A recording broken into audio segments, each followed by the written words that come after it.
Welcome to the Rainmaker Multiplier on Demand, a podcast for leading financial professionals, or rainmakers, and their teams that offer support for securing a successful future. From marketing help to staffing structure, listen and subscribe for actionable insights from advisors and skilled professionals alike. Good morning, C2P from the West Coast. It's 8 a.m. I got my trusty coffee. Hopefully you guys are awake and ready for it. Last week, our marketing topic was so popular, we wanted to talk more about it. We got so many questions, so much after activity that we want to talk more about marketing.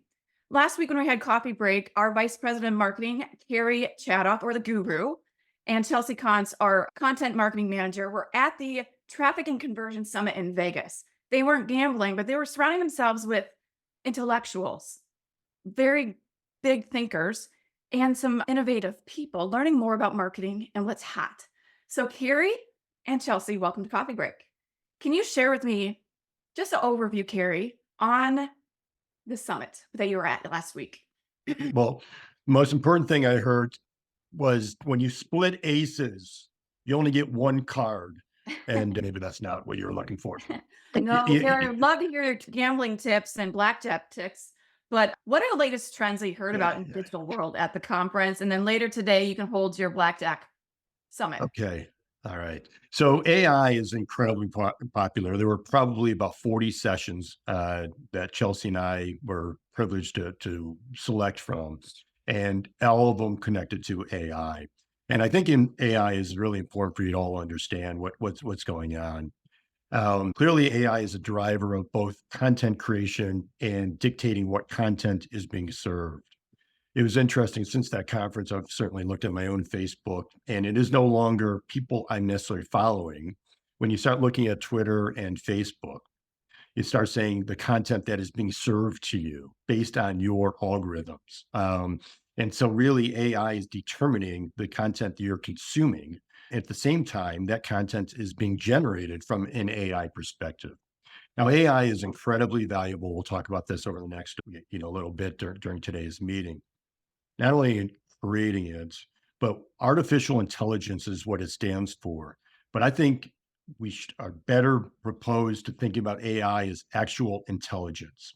When we rely on AI in of itself and using chat boxes, it's easy to say, tell me about retirement planning or tell me about legacy planning.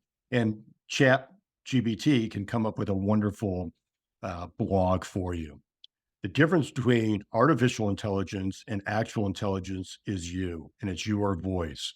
And I think that's where the industry is falling behind a little bit right now when we say AI, they can do everything. And we saw incredible things last week, from creating content calendars to creating blogs to creating layouts to automatically posting. So literally someone showed us how they create blogs 365 days in a year, design it, schedule it all within 10 minutes. That's impressive for anyone that's done blogs. What's missing is that personal touch.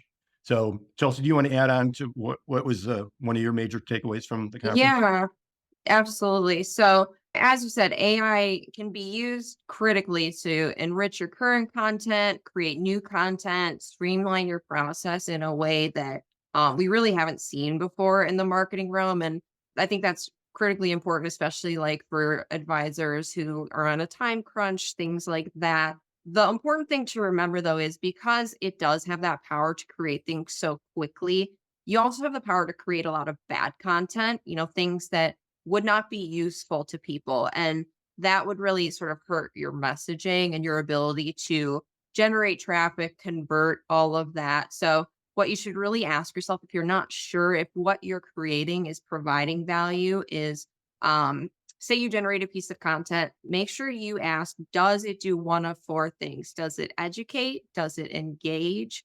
Does it entertain? Or does it empower the people you're trying to reach? If it doesn't accomplish one of those four goals, you're likely not providing enough value, and you need to go a little bit back to the drawing board or go back to your ChatGPT input area. So just making sure that you're being very selective and purposeful when using AI for content creation.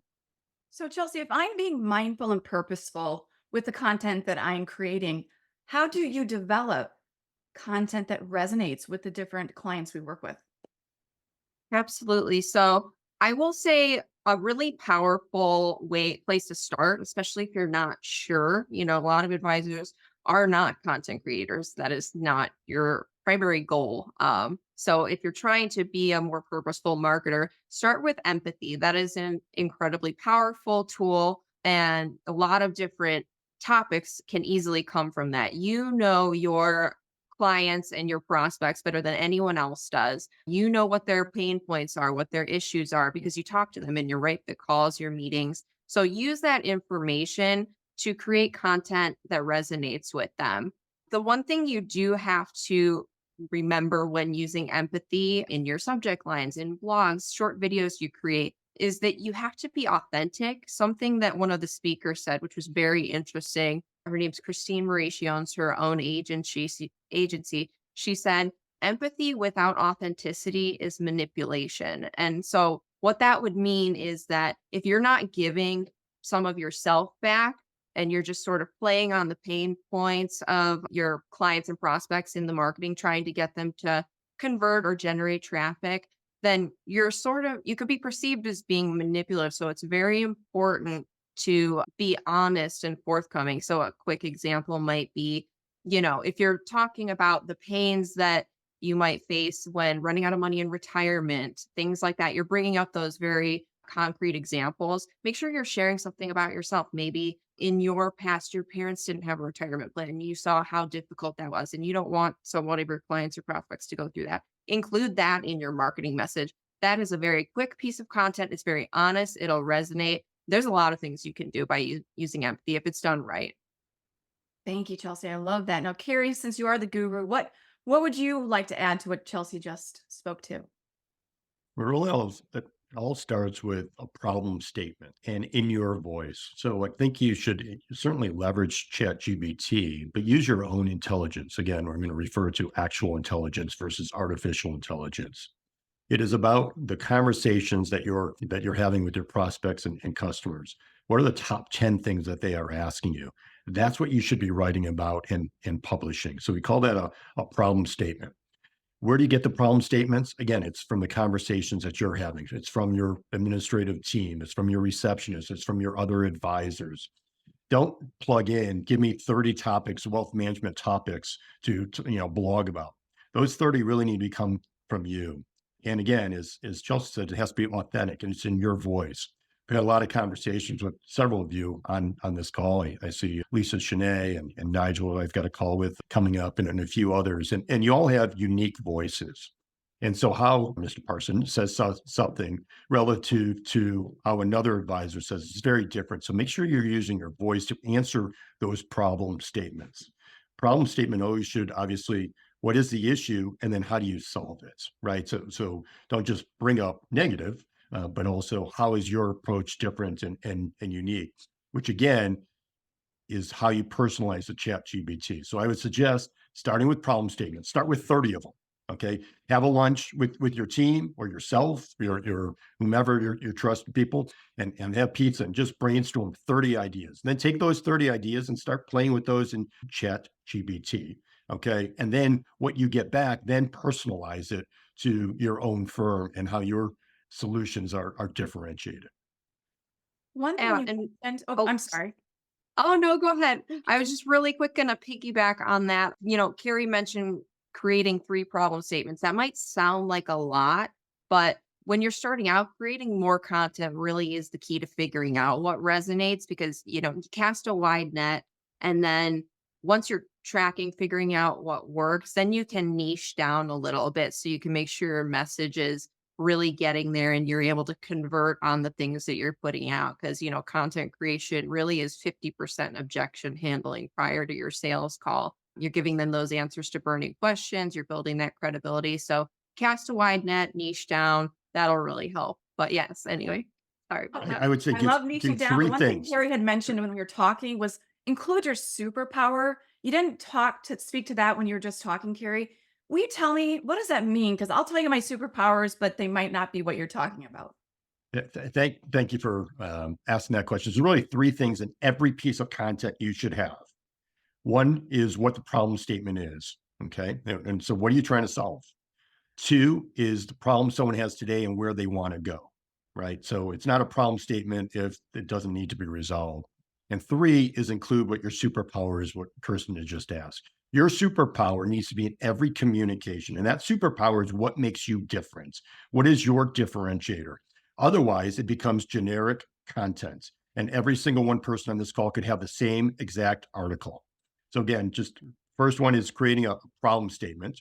The second one is problem statement someone has today and where they want to go. So it's kind of piggybacking off of number 1, problem statement, solution or ideal state. And then 3 is your superpower. So obviously you're going to explain if it's how to best leverage pensions for government employees. There's a problem of how do I have lifetime income? And how do I leverage pensions? Okay. And then how do you do it differently than Merrill Lynch, Fidelity, the individual that's somewhere down the road that's not connected to the bucket plan and all the wonderful things that you have? How are you different? Because if you simply talk about here's how best to leverage, when to best leverage Social Security, when they're at 70, 72, right? Every advisor in the country can easily answer that question. Not easily, but can have a question, and that's a problem. I don't know when to take Social Security. Here's our recommendation. What makes you different? So your superpower is this is how we're going to do it. We're going to have multiple streams, or this is how it factors in is we use Social Security as your soon bucket or your later bucket. Whatever your approach is, make it different. I love it. But let's say I do all 3 things. I create my 30 problems. I, get my mission statement and my superpower out there. But how do I know it's working, Cary? How do I know what I'm doing is hitting the right audience and doing what I need it to do is to get in front of more people? So simply, I like to call the approach champion challenger. Okay. So for instance, let's start with 2 problem statements and 2 blogs. Okay. Or 2 pieces of content or 2 articles in your newsletter. So you have A and B, right? Which one, using the same type of promotion, is getting more clicks, right? And so if Social Security is getting more clicks than legacy planning, then your audience potentially, and I'm speaking at a very high level, I would drill that down a little bit, but what aspects, then focus on the ones that your audience is responding to. Just like when you have gated content, and gated content is generally spoken that someone has to provide some information to receive some information. So perhaps you've got a gated ebook and you're asking someone for their email, right? So you run, one could be on bucket plan approach and one could be on succession planning. Run those the same number of impressions or the same number of times blogs, run them at the same time, and which one does better. And that becomes your champion.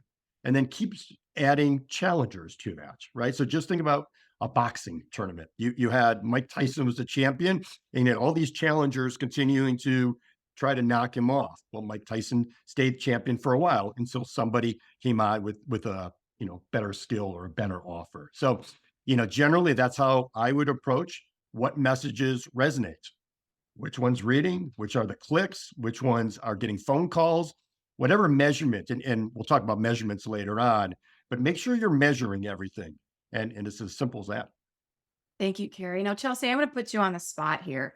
Every single person on this call is busy. How do I create content? I don't have time. What do I need to do to be a Cary and a guru like yourself and create this content? Yeah, absolutely. So this might sound a bit counterintuitive, but if you don't have a lot of time, make time. So what I mean by that is it's very easy to set sort of a standing appointment. Think of it as a non-negotiable thing that you have to show up to every week. An hour a week is all you really need to start with, especially if it's something that you're wanting to craft short videos, like 30 seconds or less. Think of how many of those you can accomplish in an hour a week, or you can designate maybe this week I'm going to do written content. And then you'll build up sort of a backlog so that you can have a pipeline to dig into. So once you dedicate just an hour a week, like I said, this non-negotiable meeting, it's really easy to do that. And so another helpful thing to do in that hour, especially when it comes to short form videos, are using these sort of frameworks, that'll help. You can essentially just plug ideas into them. So you don't have to waste a whole lot of time brainstorming things like that. You take this framework and then just plug the ideas in, and then the content essentially creates itself. So one example that we learned is called the 3 and 3. So it's you present, stop doing this, do this instead, and then here's how. And then you include steps 1, 2, and 3. That's a 30-second video. So as an example, maybe you would say something like, stop letting a lot of your retirement income dollars go to Uncle Sam through taxes. Instead, employ a tax management plan as part of your holistic wealth plan. Here's how. Meet with us at Blank Financial. 2, we'll lay out your goals and assets. 3, we'll put in tax efficient strategies, etc. Reach out to us for more information. I just did that in however many seconds. It's the perfect length to get people engaged. And think of how many of those you can do in an hour. And if you don't like them, you can just keep changing out your ideas. And then by the end of that, you have a lot of content that you can repurpose, whether it be for text campaigns, social media, putting in emails, newsletters. There's so many different ways that you can repurpose just by using what you create in that hour. And you're just taking a broad topic and creating offshoots. So it's not as hard as you might think. I love it. Can I add something to this? Oh, Kirsten? great, Cary. One of the things I would love if each of you did is had a partner and held you accountable. The idea of not doing it is very easy. You say, I don't want to take an hour a week. But if you meet with someone you respect here, and I'm just seeing names, I've certainly see Charles Weldy. If Charles and I have an agreement that if I don't commit doing 3 videos a week or commenting on LinkedIn post of someone, next time I see Charles, which will be in 3 months, I have to take him to Fleming Steakhouse. Something that there's an investment. So you have to think about some type of silly thing is, look, I have to go outside and yell something silly in the middle of the street. Not embarrassing, but hold yourself accountable. Otherwise, I'm going to tell you, between client meetings, this will not happen. So if you're not disciplined, find a partner to be disciplined and hold each other accountable. That's great, Cary, because it's great to have an idea, but if you're not holding yourself or others accountable to your own personal success and growth, it doesn't happen.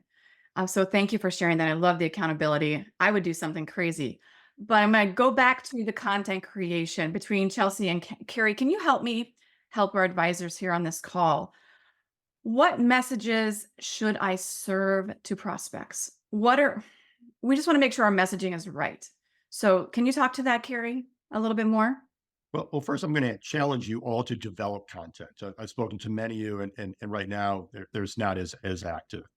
Again, create the problem statement, things that are resonating, things that are drawing people to webinars, people are, I would also challenge you to think about an elevator pitch.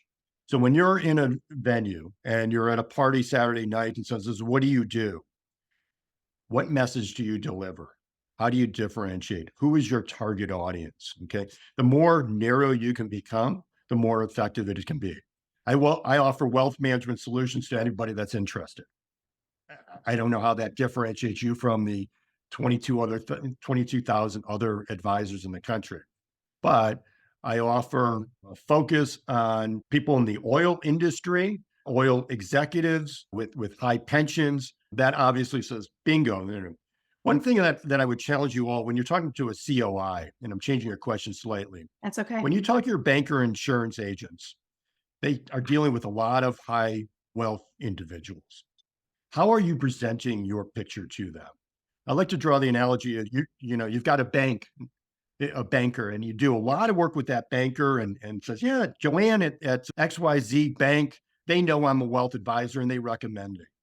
My question is, Joanne also works with 18 other wealth advisors, right? What is your differentiator? Is a differentiator that when somebody walks in, they said, I just lost a spouse. I just lost my husband. I'm a woman in transition. Great. Sarah Soria focuses on that. Let me have you contact Sarah, right? See how that is a little bit different than say, I offer wealth management services to everybody. Right there, I thought of Sarah. I don't know if she's on the call, but I've worked with her and Josh in terms of positioning. It's a very strong. So make sure you understand what your niche is, and that ultimately will lead to clients that you're trying to target. And to me, that's how you're going to understand what messages resonate. I love it. I was in a training that talked about that same topic. We need to be saying our 30-second elevator pitch to get that next question of, how can you help me, or getting that relationship to the next level. Chelsea, anything you want to add to that before? Yeah, definitely. So I think before knowing what messages to serve your prospects, you have to know your customer journey and know where they are in your funnel, right? So I think a lot of people focus in the wrong area of the funnel and they try to, put them through this long process. Oh, we're going to, connect to them here and then nurture them through this thing. But there is a group of people, and it's called the Ready Now funnel. It's essentially a subset of your prospects that are currently qualified and ready to convert on your essentially highest ticket item, i.e., like what your ideal service or package is to sell. This group, they are ready and able and willing to spend 10 times above average to get what they want. And to identify them, you really need to be asking qualifying questions in your process. That is a really big key so that you can sort of narrow down who you are really trying to target. And then from there, you'll already know what messages they want to hear because they're such a small subset. You know what they want. So it's pretty easy just to serve it to them. Well, one How of the many things that touches are required if you're going to fill your funnel? How many touches are required? What have you guys been hearing? generally it is 1 to 3, and it could be, how quickly are you looking to develop a financial plan? Do you have X amount of assets? I mean, 1 to 3 questions is the max. After that, it goes down. Again, the more questions you ask, the less response. But once you want to know if someone is in the ready now bucket versus someone you're like, I'm afraid to ask a question and now I'm going to treat everybody the same.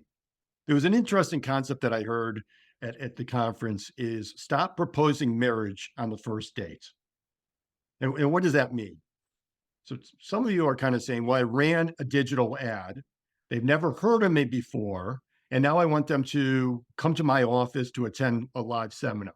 That's a lot. That's a lot on someone that I've never known. Now you're asking me basically to go out on vacation with you, right? So use your own analogies. Fortunately, I've been married for 28 years, so my dating analogies aren't good. But think about you're going to want to court them a little bit, like give them some content, introduce yourself, right? You're going to have a conversation with them. So really make sure that you're not asking everybody to marry you on the first date.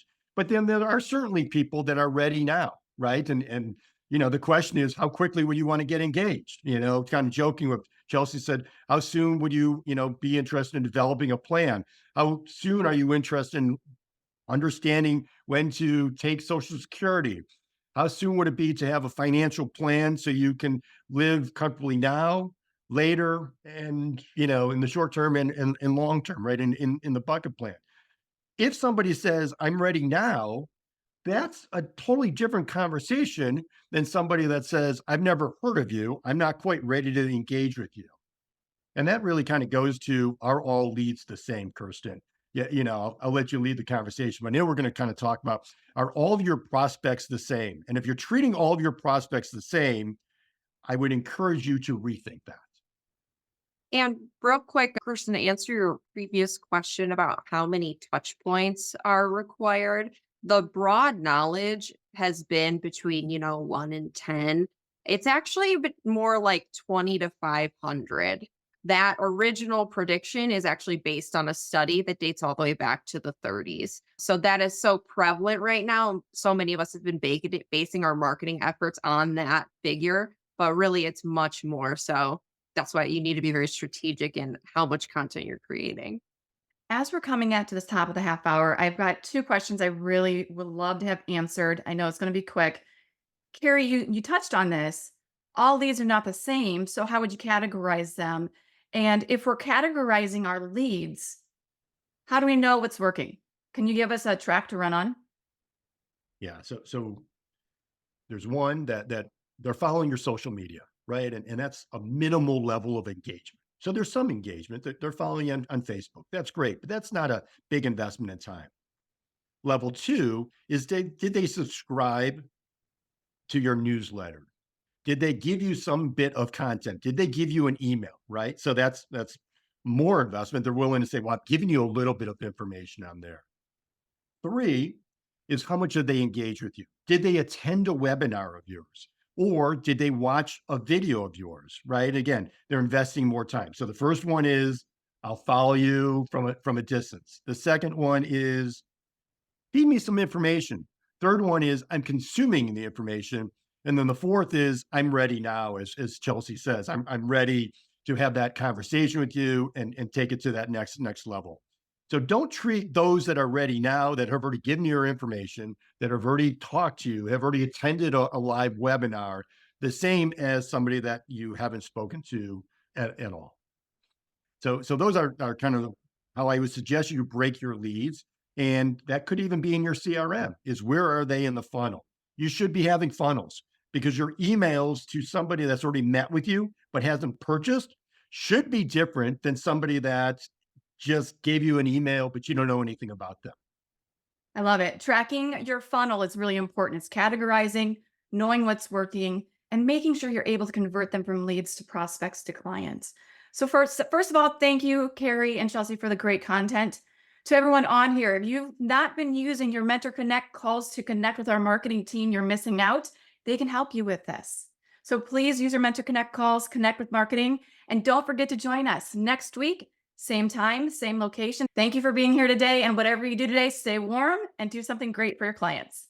Take care. Thanks for tuning in. This podcast was brought to you by C2P, an organization whose purpose is to educate, train, grow, and support holistic financial advisors so families can achieve true prosperity. Never miss an episode by subscribing now to discover new resources and strategies. Visit C2PEnterprises.com to learn how we can help scale and secure your business.